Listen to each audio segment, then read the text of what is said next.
द्रोणागिरी। यहाँ वर्जित है हनुमान जी की पूजा। हम सब जानते हैं हनुमान जी हिंदुओं के प्रमुख आराध्य देवों में से एक है और संपूर्ण भारत में इनकी पूजा की जाती है।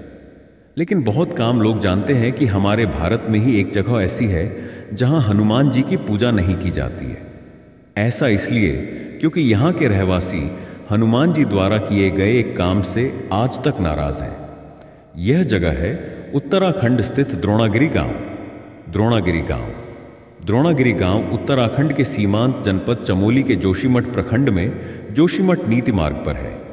यह गांव लगभग 14,000 फुट की ऊंचाई पर स्थित है। यहाँ के लोगों का मानना है कि हनुमान जी जिस पर्वत को संजीवनी बूटी के लिए उठाकर ले गए थे वह यहीं स्थित था। चूंकि द्रोणागिरी के लोग उस पर्वत की पूजा करते थे, इसलिए वे हनुमान जी द्वारा पर्वत उठा ले जाने से नाराज हो गए। यही कारण है कि आज भी यहाँ हनुमान जी की पूजा नहीं होती। यहाँ तक कि इस गांव में लाल रंग का झंडा लगाने पर पाबंदी है। द्रोणागिरी गांव के निवासियों के अनुसार जब हनुमान बूटी लेने के लिए इस गांव में पहुंचे तो वे भ्रम में पड़ गए। उन्हें कुछ सूझ नहीं रहा था कि किस पर्वत पर संजीवनी बूटी हो सकती है। तब गांव में उन्हें एक वृद्ध महिला दिखाई दी। उन्होंने पूछा कि संजीवनी बूटी किस पर्वत पर होगी। वृद्धा ने द्रोणागिरी पर्वत की तरफ इशारा किया। हनुमान उड़कर पर्वत पर गए, पर बूटी कहां होगी यह पता ना कर सके। वे फिर गांव में उतरे और वृद्धा से बूटी वाली जगह पूछने लगे। जब वृद्धा ने बूटी वाला पर्वत दिखाया तो हनुमान ने उस पर्वत के काफी बड़े हिस्से को तोड़ा और पर्वत को लेकर उड़ते बने। बताते हैं कि जिस वृद्धा ने हनुमान की मदद की थी उसका सामाजिक बहिष्कार कर दिया गया। आज भी इस गांव के आराध्य देव पर्वत की विशेष पूजा पर लोग महिलाओं के हाथ का दिया नहीं खाते हैं और न ही महिलाएं इस पूजा में मुखर होकर भाग लेती हैं। इस घटना से जुद्धा प्रसंग।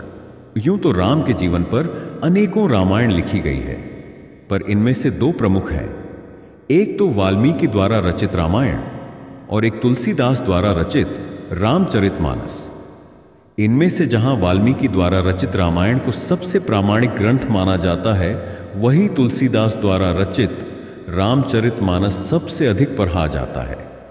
पर जैसा कि हमने हमारे एक पिछले लेख में आप सबको बताया था कि रामायण और रामचरितमानस में कई घटनाओं में, कई प्रसंगों में अंतर है, ऐसा ही कुछ अंतर दोनों किताबों में इस प्रसंग के संबंध में भी है। यहां हम आपको दोनों किताबों में वर्णित प्रसंग के बारे में बता रहे हैं। वाल्मीकि रचित रामायण के अनुसार हनुमान जी द्वारा पर्वत उठाकर ले जाने का प्रसंग वाल्मीकि रामायण के युद्ध कांड में मिलता है। वाल्मीकि रामायण के अनुसार रावण के पुत्र मेघनाद ने ब्रह्मास्त्र चलाकर श्री राम व लक्ष्मण सहित समूची वानर सेना को घायल कर दिया। अत्यधिक घायल होने के कारण जब श्री राम व लक्ष्मण बेहोश हो गए तो मेघनाद प्रसन्न होकर वहां से चला गया। उस ब्रह्मास्त्र ने दिन के 4 भाग व्यतीत होते होते 67 करोड़ वानरों को घायल कर दिया था। हनुमान जी, विभीषण आदि कुछ अन्य वीर ही उस ब्रह्मास्त्र के प्रभाव से बच पाए थे।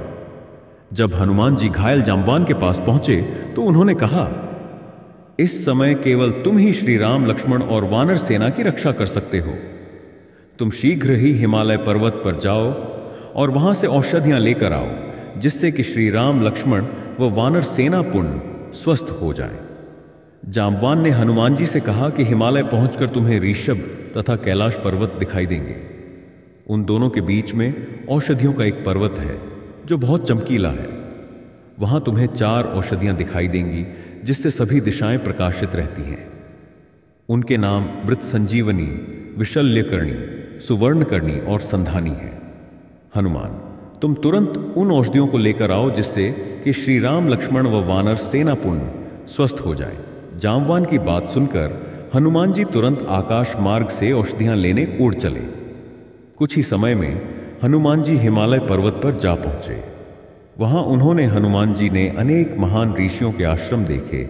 हिमालय पहुंचकर हनुमान जी ने कैलाश तथा ऋषभ पर्वत के दर्शन भी किए। इसके बाद उनकी दृष्टि उस पर्वत पर पड़ी जिस पर अनेक औषधियां चमक रही थीं। हनुमान जी उस पर्वत पर चढ़ गए और औषधियों की खोज करने लगे। उस पर्वत पर निवास करने वाली संपूर्ण महाऔषधियां यह जानकर कि कोई हमें लेने आया है, तत्काल अदृश्य हो गई। यह देखकर हनुमान जी बहुत क्रोधित हुए और उन्होंने वह पूरा पर्वत ही उखाड़ लिया जिस पर औषधियां थीं। कुछ ही समय में हनुमान उस स्थान पर पहुंच गए जहां श्री राम, लक्ष्मण व वानर सेना बेहोश थी। हनुमान जी को देखकर श्री राम की सेना में पुनः उत्साह का संचार हो गया। इसके बाद उन औषधियों की सुगंध से श्री राम, लक्ष्मण व घायल वानर सेना पुनः स्वस्थ हो गई। उनके शरीर से बाण निकल गए और घाव भी भर गए। इसके बाद हनुमान जी उस पर्वत को पुनः वहीं रखाए जहां से लेकर आए थे। लेकिन रामचरितमानस में कुछ अन्य प्रसंग है।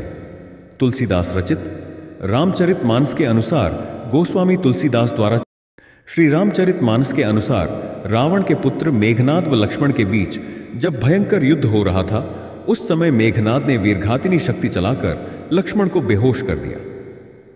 हनुमान जी उसी अवस्था में लक्ष्मण को लेकर श्री राम के पास आए। लक्ष्मण को इस अवस्था में देखकर श्री राम बहुत दुखी हुए। तब जांबवान ने हनुमान जी से कहा कि लंका में सुषेण वैद्य रहता है, तुम उसे यहां ले आओ। हनुमान जी ने ऐसा ही किया। सुषेण वैद्य ने हनुमान जी को उस पर्वत और औषधि का नाम बताया और हनुमान जी से उसे लाने के लिए कहा, जिससे कि लक्ष्मण पुनः स्वस्थ हो जाए। हनुमान जी तुरंत उस औषधि को लाने चल पड़े। जब रावण को यह बात पता चली तो उसने हनुमान जी को रोकने के लिए कालनेमी दैत्य को भेजा। कालनेमी दैत्य ने रूप बदलकर हनुमान जी को रोकने का प्रयास किया, लेकिन हनुमान जी उसे पहचान गए और उसका वध कर दिया।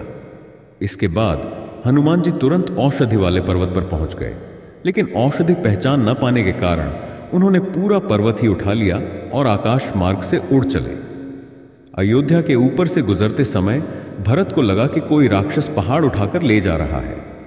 यह सोचकर उन्होंने हनुमान जी पर बाण चला दिया।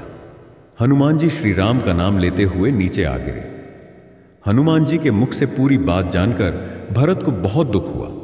इसके बाद हनुमान जी पुनः श्री राम के पास आने के लिए उड़ चले। कुछ ही देर में हनुमान श्री राम के पास आ गए। उन्हें देखते ही वानरों में हर्ष छा गया। सुषेण वैद्य ने औषधि पहचानकर तुरंत लक्ष्मण का उपचार किया, जिससे वे पुनः स्वस्थ हो गए। श्रीलंका में स्थित है संजीवनी बूटी वाला पर्वत, जहां वाल्मीकि रचित रामायण के अनुसार हनुमान जी पर्वत को पुनः यथास्थान रखाए थे। वही तुलसीदास रचित रामचरितमानस के अनुसार हनुमान जी पर्वत को वापस नहीं रखकर आए थे। उन्होंने उस पर्वत को वहीं लंका में ही छोड़ दिया था। श्रीलंका के सुदूर इलाके में श्रीपद नाम का एक पहाड़ है। मान्यता है कि यह वही पर्वत है जिसे हनुमान जी संजीवनी बूटी के लिए उठाकर लंका ले गए थे। इस पर्वत को एडम्स पीक भी कहते हैं। यह पर्वत लगभग 2200 मीटर की ऊंचाई पर स्थित है। श्रीलंकाई लोग इसे रहुमा शालाकांडा कहते हैं। इस पहाड़ पर एक मंदिर भी बना है।